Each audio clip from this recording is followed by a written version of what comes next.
Guys, nandito tayo sa dagat guys at namimingwi tayo dito guys. Ito yung spot natin dito. Nandito pala sa pisto ko.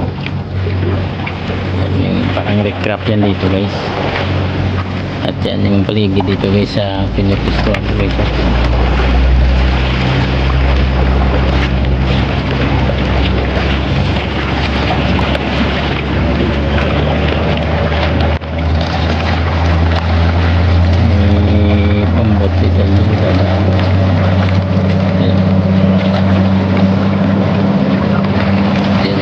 Dito guys, sana makahuli tayo dito ng isda.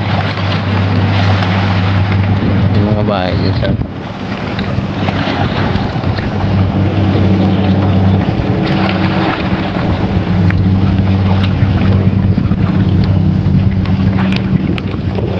video muna tayo kasi kapagod din magkagis-agis ng ano guys, yung lure, ano pang ano sa isda guys.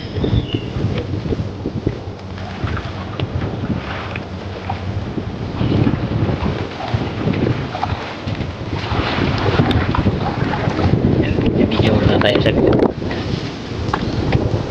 ganda ng mga bahay dyan sa bilang. Loko kanina galing guys, so wala rin akong huli ito. Maganda kasi gamit nito pag ano guys, pag gabi. Yung artificial na isda yung pain mo guys, kasi yan ang paggabi hindi masyado makita ng ano guys, ng isda yung, kaya mabilis niya ano yan, may speed ko namimingwit din yan sa gitna. Sana all may speed boat para makapangingwit yan. Marami na sigurong huli yan kasi kanina pa yan ikot-ikot na yan dyan hindi na malayo. Marami sigurong isda dyan banda kasi yung isda guys nandyan sa may medyo may agos-agos, kaya dyan siya nakapisto sa may agos-agos dyan sa gitna. Ito lang yan sa spot namin sa Hakatajima, Japan. Dyan naman yung view doon sa kabilang, yung bahay namin sa kabilang bundok. Yan na yung may tower guys, yung may kulay puti sa taas kita yung may kulay puti na parang tower. Andyan yung bahay namin dyan sa bayan baba. Minsan doon kami namimingwit din kaso bawal na yun doon guys, inano na hinarangan daw, kaya hindi na kami makapasok doon. Dito na maghanap tayo dito ng mga pistuhan, pero parang may namimingwit nga doon parang may tao doon sa baba guys namimingwit pa rin siguro. Ito tayo dito lang tayo kasi hirap na mapagalitan tayo doon ng mga Japanese. Makakahuli rin tayo ng isda dito guys pag swertihin tayo, kaya enjoy watching lang kay Ilonggo Japan vlogger guys. Ayan yun balik-balik yan dyan, siguro marami nang huli yan. Mamingwit na rin tayo mamaya kay Uncle Cole, tingin isa Cole. Sana all may Uncle ka dito sa Japan guys para kasi yung mga ikwento ko sa inyo guys, yung mga Japanese pala mga mabait din sila guys. Yung kagaya niya namimingwit dyan meron kaming ano doon nga nagtatrabaho din sa company namin guys, binibigay yung mga malaking isda guys na huli niya sa amin.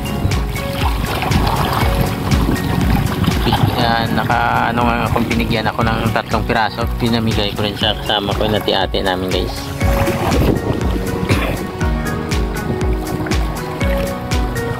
Para makatikim rin sila ng blessing ba, ganyan ka si Ilonggo. Pag may blessing kailangan i-share natin kahit maliit lang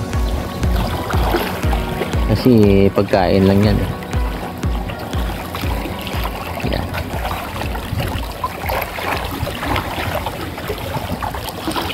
diba ang ganda ng view dito guys kasi kahit medyo mainit pero solid naman yung pagtambay natin dito. At ikwento ko pala sa inyo guys, kaya bumalik ako ngayon guys kasi kagabi namingwit din ako kagabi. Ang laki ng nahuli ko guys. Hindi pala nahuli yung kumain ng ano ko, kaso naputo lang tong ano ko, yung tansi ko guys. Ito yung gamit ko guys, yung parang nylon, kasi matagal na siguro, medyo marupok na kaya naputol. Ganito rin yung pamain ko guys. Yan, nakita nyo ba yung pamain ko? Yan yung gamit ko guys. Yan. Tatlo yung ano nyo. Ganyan yung pamain ko sa pagpipigment guys. Pero dalawa tong kawil na dala ko. May pang ano din ako. May pang lambo guys.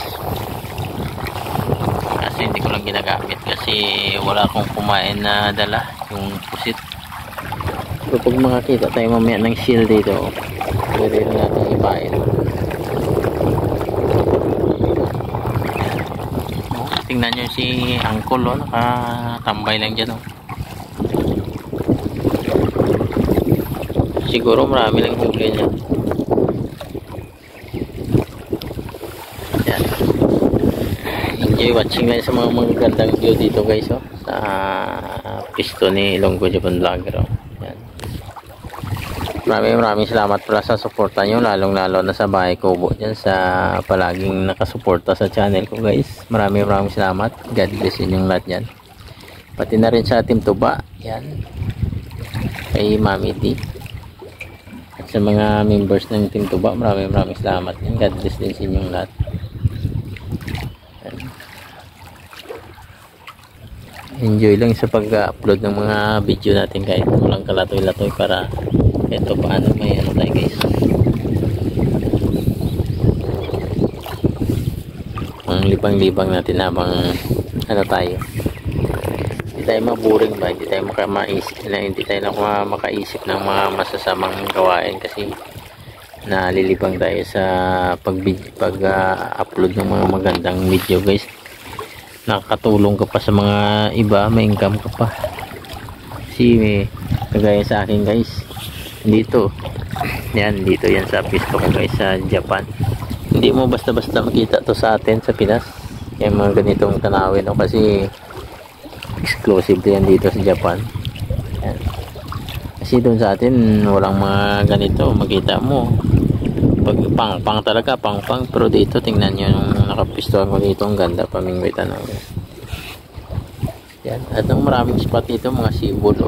Sa atin wala namang ganyan, makakita ka lang din pag may mga doon sa gilid ng mga shipyard, sa mga pier, kaya pero minsan bawal din doon mamingwit.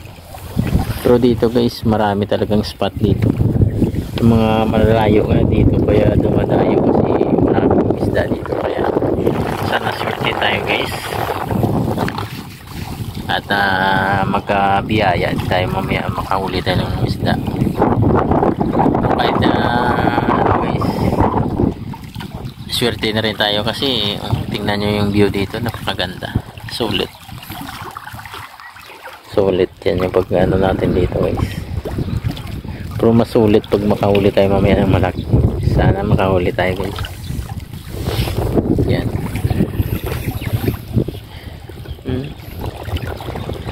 Sa kulay green pa lang na bundok, panalo na guys.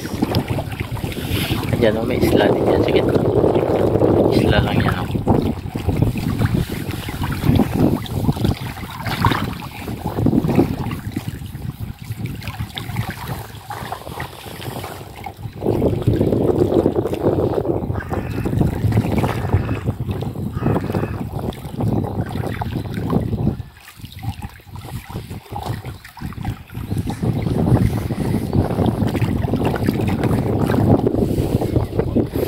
Sa bundok guys, ano pala yan, restaurant pala yan dyan.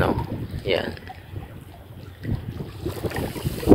ano pala yan dyan, yung restaurant ng mga seafoods, restaurant, lahat ng nandyan seafoods.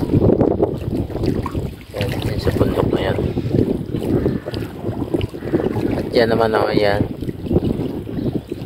ano yan dyan, yung hindi nito, parang college, parang vocational course, Conjer College kung sa atin. Yan, At yan yung diyan kami namimili sa may ano. Yan yung dati Hakata Sabi, ngayon Mac na yung pangalan, pinalitan na kasi nagbago na sila guys.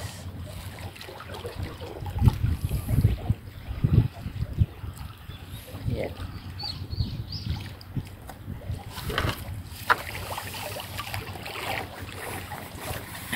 Yan.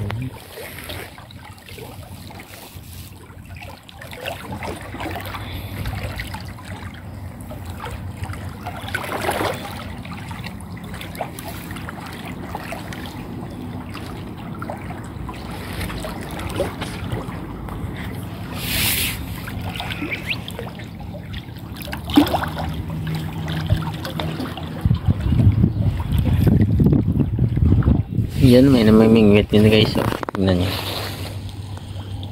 Yan. Yan mga malalayo pa yung ano nila.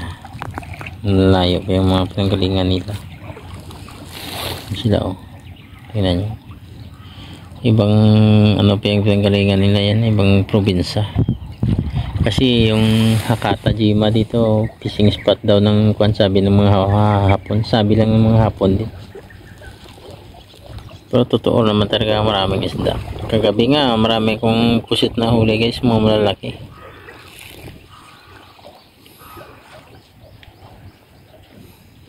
Yan.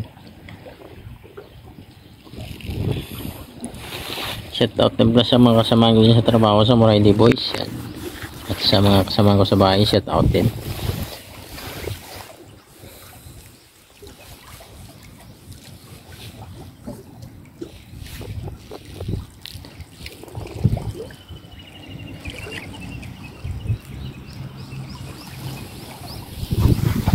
Napakaganda ng ano ngayong panahon.